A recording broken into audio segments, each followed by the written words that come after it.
Welcome to my YouTube channel teaching exam tricks. I hope आपको last video समझ में आई होगी और उससे लास्ट भी समझ में आई होगी। तो चलिए, मैंने आपको बताया था लास्ट वीडियो में कि हम क्या पढ़ेंगे आज। ठीक है, तो हम आज असेसमेंट करने जा रहे हैं।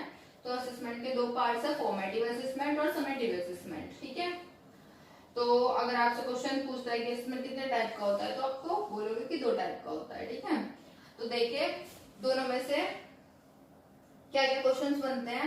देखिए बहुत माइन्यूट सा ही डिफरेंस है दोनों में जो क्वेश्चंस बनते हैं। ठीक है, बच्चे आइडेंटिफाई नहीं कर पाते हैं कि आंसर क्या होगा। ठीक है, तो जैसे अगर आपको ये बोल दे, क्वेश्चन पूछे, मैं इसी में से बना देती हूँ क्योंकि ये इन्हीं में से क्वेश्चन पूछे जाते हैं। ठीक है, इनके बाहर कोई भी क्वेश्चन नहीं पूछा जाएगा आपसे, 100% श्योरिटी दे सकती हूँ मैं आपको ये। ठीक है, तो देखिए फॉर्मेटिव असेसमेंट। ठीक है, तो क्वेश्चन अगर आपसे आया व्हाट इज फॉर्मेटिव असेसमेंट, ठीक है, तो आपको 1 पॉइंट इसमें से दे देगा और 3 पॉइंट उसमें से दे देगा। ठीक है, तो आंसर तो एक ही होता है, वही आंसर होता है। ठीक है, एक ही पॉइंट जो होता है, बाकी 3 तो एम ही देता है वो आपको ऑप्शंस में। ठीक है, तो 3 ऑप्शन उधर से उठाएगा, एक इसमें से उठाएगा और आपसे पूछ देगा फॉर्मेटिव असेसमेंट। ठीक है, तो अगर आपको पता होगा जो बारीक बारीक सी पॉइंट्स हैं या बारीक बारीक से जो आपने डीप स्टडी की होती है तब पता होता है आपको। ठीक है, तो वो ये पॉइंट्स है। तो देखिए अगर क्वेश्चन बनता है what is the formative assessment, तो वो 3 ऑप्शन मैं उधर से ले लेती हूँ। It is judgmental in nature, at the end of the paper या प्रोसेस। ठीक है ना, और इधर से ले लेती हूँ फॉर द लर्निंग। ठीक है, और फिर उधर से ले लेती हूँ ऑफ द लर्निंग। ठीक है, तो आंसर क्या होगा फॉर्मेटिव के लिए, for the learning, not during, judgmental और ऑफ। ठीक है, आई होप आपको समझ में आ गई मैंने जो आपको बोली अभी बात। चलिए इन सब चीजों को अभी अब एक साइड रख दीजिए। अब हम स्टार्ट करने जा रहे हैं यहाँ से। ठीक है, और अब आप फोकस करिए कि आपको पूरा समझे आप। ठीक है, इन चीजों को। चलिए अब तक जो भी मैंने एग्जाम्पल्स दिए उन सबको आप साइड में लगा दीजिए। अब हम स्टार्ट करने जा रहे हैं फ्रेश। ठीक है, देखिए फॉर्मेटिव असेसमेंट, तो फॉर्मेटिव का आप फोर ले लीजिए तो फर्स्ट पॉइंट ही आपको वहां से आइडेंटिफाई हो जाएगा, असेसमेंट फॉर द लर्निंग। ठीक है, फोर वहां से लो और फोर यहाँ से। अगर वो पूछे आपसे ऑफ है तो आप ऑफ नहीं लगाओगे, फोर। ठीक है, पहला पॉइंट ही आपको रट गया होगा। ठीक है, रटने की जरूरत नहीं है, आप मतलब देखते ही उसको फॉर्मेटिव का फोर लगा के आओगे। ठीक है, चलिए सेकंड है हमारा जो है समेटिव असेसमेंट जो है। ठीक है ना, उसमें क्या असेसमेंट ऑफ द लर्निंग। तो इन दोनों का मीनिंग क्या है, ऑफ और फॉर। ठीक है, देखिए अगर टीचर क्लास में आपका कोई एक्टिविटी करा रहा है, ठीक है ना, तो चलिए वो ड्राइंग की एक्टिविटी ले लीजिए, है ना, कुछ ड्राइंग में वो करा रहा है आपको, कोई भी बर्ड ड्रॉ करने के लिए दे दिया है। ठीक है, तो वो ये देखेगा कि अब हम उसको किस में रखेंगे, फॉर्मेटिव में या समेटिव में। फर्स्ट ऑफ ऑल हम उसको रखेंगे फॉर्मेटिव में। जो भी काम हमारा ड्यूरिंग द क्लास हो रहा है वो हमारा हमेशा फॉर्मेटिव में आएगा। ये पॉइंट आपको ध्यान रखना होगा। ठीक है, फॉर द लर्निंग, ठीक है, अगर वो जब उसको बर्ड बनाना सिखा रहा है और उन्होंने बना लिया है तो वो जो एक्टिविटी आएगी वो फॉर्मेटिव में आएगी, ना कि समेटिव असेसमेंट में। जो भी क्लास में एक्टिविटी हो रही है, कोई भी यूनिट टेस्ट हो रहा है, ठीक है, वो हमारा किस में आएगा, फॉर्मेटिव में आएगा। बहुत कंफ्यूजन होता है, बहुत हद से ज्यादा, कि फॉर्मेटिव में आएगा समेटिव में आएगा, फॉर्मेटिव में आएगा समेटिव में आएगा। नहीं, सब कुछ भूल जाइए आपने जो भी अब तक पढ़ा था पहले, बस जो मैं बता रही हूँ उस पर ध्यान रखिए।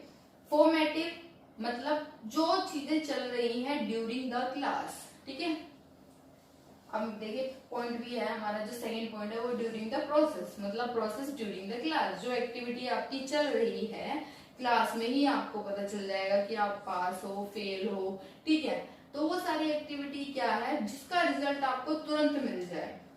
ठीक है, वो सारी एक्टिविटी किस में आएगी, फॉर्मेटिव में आएगी। अगर आपके जो हाफ ईयरली है, ठीक है, हाफ ईयरली और क्या कहते हैं जो फाइनल होते हैं आपके, है ना, मतलब सेमेस्टर जैसे होता है, दो दो पार्ट में डिवाइड होता है, हाफ ईयरली और फाइनल जो होते हैं आपके, वो सारे किस में आएंगे, समेटिव में आएंगे, ठीक है ना।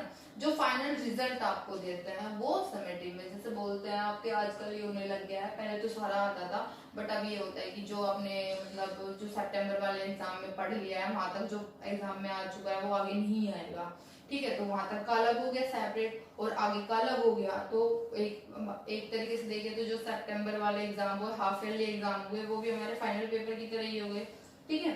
तो वो सारे हमारे किसमें आएंगे, समेटिव में आएंगे, ठीक है ना। तो आप इसमें कोई चेंज कर सकते हो, कुछ नहीं कर सकते आप, है ना। और जिसमें आप चेंज कर सकते हो वो क्या होता है, फॉर्मेटिव होता है, ठीक है। देखिए सेकंड पॉइंट क्या था, ड्यूरिंग द प्रोसेस, मतलब जो भी प्रोसेस चल रहा है, यूनिट टेस्ट हो गया, आपका टेस्ट हो गया, कोई एक्टिविटी हो गई, सब कुछ वो क्या हो गया, फॉर्मेटिव में आ गया, ठीक है। इसमें ना आप पास भी हो सकते हो, फेल भी हो सकते हो। आप अगर अच्छी परफॉर्मेंस दोगे तो आप पास होगे, और अगर आप बुरी परफॉर्मेंस दोगे तो आप मतलब फेल होगे। चलिए तो समेटिव का सेकंड पॉइंट क्या है, eight the end of the process. ये क्या था, during the process, eight the end of the process मैंने वो समझा दिया पर लेकिन डिफाइन नहीं किया था। देखिए एट द एंड वही हाफ ईयरली का रिजल्ट आपका आ गया और फाइनल का आपका रिजल्ट आ गया, कोई चेंज नहीं कर सकते आप उसमें, ठीक है। बट लेकिन ड्यूरिंग द प्रोसेस आप अच्छा भी कर सकते हो, गलत भी कर सकते हो, ठीक है, इस तरीके से हो सकता है, ठीक है। फिर थर्ड पॉइंट जो आता है आपका, नो पास नो फेल। आप पास भी हो सकते हो, फेल भी हो सकते हो, दोनों के चांसेस होता है, बट कैन बी पास और फेल। बट वो दोनों में डिफरेंस क्या है इनमें, अगर आप आज की एक्टिविटी में फेल हुए हो तो आप कल की एक्टिविटी में पास भी हो सकते हो, ठीक है। बट लेकिन वहां पे यहाँ पे क्या होता है, रिजल्ट जो होते हैं वो चेंज होते रहते हैं, है ना। मतलब आज पास तो कल फेल, आज अच्छे मार्क्स है तो कल बुरे मार्क्स है ना। पर लेकिन वहां पे क्या होता है, एक ही फाइनल रिजल्ट होता है, या तो आप पास अनाउंस किए जाते हो या आप फेल अनाउंस किए जाते हो, ठीक है। कोई चेंज नहीं होता है आपके रिजल्ट में, बेसिकली आप ये कह सकते हो, ठीक है। फोर्थ पॉइंट है आपका डायग्नोस्टिक इन नेचर, ठीक है। डायग्नोस्टिक होता है सुधार, जैसा कि मैंने पास और फेल वाले में बताया आपको, सुधार करना मतलब जो जहाँ पे आपकी कमी है टीचर आप डायग्नोस कर लेता है। डायग्नोस का मतलब बेसिकली है, क्वेश्चंस पे बहुत आता है डायग्नोस टर्म पर, बोल देंगे कि डायग्नोस क्या है, मतलब मीनिंग क्या है इसका, बेसिकली ये बताऊंगा आपको। तो ये होता है कि आइडेंटिफाई करना स्टूडेंट की प्रॉब्लम, जहाँ पे उसका पॉइंट ऑफ एरर है। मतलब अगर कोई बच्चा सम में प्रॉब्लम कर रहा है, मतलब उससे एडिशन नहीं हो रहा, वो एडिशन की जगह क्या कर रहा है, वो माइनस कर रहा है, वो सब्सट्रैक्शन कर रहा है, तो उसका आपको क्या पता चलेगा, इसका पॉइंट ऑफ एरर कहाँ है, क्या है बच्चे का, ठीक है ना। इससे डायग्नोस्टिक से आपको क्या पता चलता है, पॉइंट ऑफ एरर। अगर आप लिख लीजिएगा इस साइड में, इसकी डेफिनेशन पूछ लेते हैं कई बार। डायग्नोस्टिक की डेफिनेशन है, find out the error of the child, ठीक है ना, या point out the error of the child, ठीक है, जहां पर भी उसको प्रॉब्लम आती है। अब हमारा जो फोर्थ पॉइंट है, समेटिव असेसमेंट में क्या है, जजमेंटल इन नेचर, ठीक है। सीधा आपको जजमेंट करेगा कि आप पास हो या फेल हो, आपने अच्छा किया है बुरा किया है, कोई चेंज नहीं होगा कोई भी, ठीक है। इसमें क्या होता है, for the benefits of teacher and student, दोनों का बेनिफिट होता है, स्टूडेंट को, टीचर और स्टूडेंट का कैसे बेनिफिट होता है। जो टीचर होती है वो अपने बच्चे की, अपने स्टूडेंट की जो भी कमियां होती है उसको पता चल पाती है, डायग्नोज कर पाती है, वो उनको सुधारने की भी कोशिश करती है, ठीक है। और मतलब बहुत सारे केसेस होते हैं कि वो सुधारती भी है।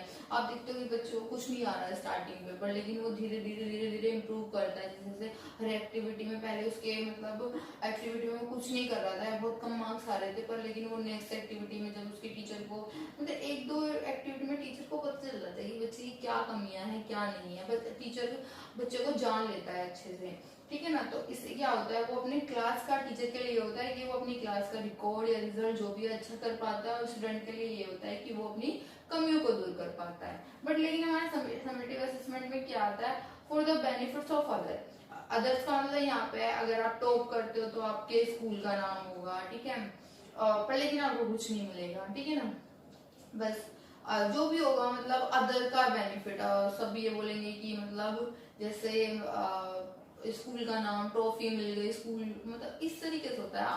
टीचर का बेनिफिट कुछ नहीं होता है, बच्चे का बेनिफिट होता है अगर आप फर्स्ट आते हो तो आपका नाम होगा, हाँ आप टॉपर हो, ठीक है, बेसिकली। चलिए तो फिर जो 6 पॉइंट है हमारा, लो वेटेज, ठीक है ना, 20% और मोर वेटेज, जो समेटिव है उसको मोर इम्पोर्टेंस दी जाती है 80%। पहले ये रेशियो जो था 40 और 60 था हमारा, बट लेकिन अब चेंज हो गया है फिर से।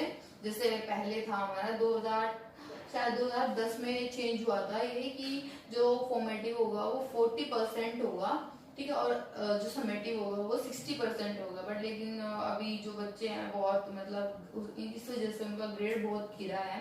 वैसे मैं बोलूंगी कि ये मतलब अब बच्चों को तो हर चीजों में पार्टिसिपेट करना चाहिए। ये नहीं होता कि सिर्फ हम उनकी कॉपी किताब से उनको जज कर सकते हैं कि वो पढ़ाई में अच्छे हैं या बुरे हैं, ऐसा नहीं होना चाहिए। बट लेकिन हमारी सोसाइटी और चलिए कोई नहीं, इस बारे में बात करते हैं।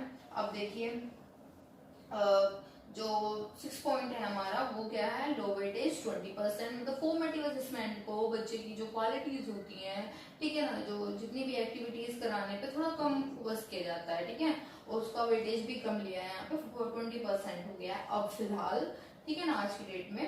तो और जो मोर वेटेज है वो 80% समेटिव असेसमेंट को, मतलब जो हमारे पेन एंड पेंसिल से जो सारे एग्जाम्स होते हैं उनको ज्यादा इम्पोर्टेंस दी जाती है। चलिए, तो अब ये कंप्लीट हो गया ये भी टॉपिक हमारा जो असेसमेंट है, ठीक है। तो अब जो नेक्स्ट वीडियो आएगी उसमें हम मैं आपको जो टेस्ट होता है, स्टैंडर्ड टेस्ट है ना, तो वो सारे के सारे उसमें हम इंक्लूड कर लेंगे, टेस्ट करेंगे जितने भी टेस्ट होते हैं, टीचर मेड टेस्ट, ठीक है, स्टैंडर्ड टेस्ट, मतलब ये सारे जो टेस्ट होते हैं उस तरीके से। और थोड़े से वो रह गए थे, क्या कहते हैं, रिकॉर्ड्स और रह गए थे, जैसे रेटिंग स्केल होता है, रूब्रिक तो कर लिया था खैर हमने, रेटिंग स्केल, चेक लिस्ट और होती है, इससे भी क्वेश्चन पूछ लिया था, मतलब पूछे नहीं आते, इतने इंपॉर्टेंट नहीं है, बट फिर भी मैं आपको डिफाइन कर दूंगी, आपको बता दूंगी एक्चुअली में होते क्या है, ठीक है। तो नेक्स्ट वीडियो में वो हम डिस्कस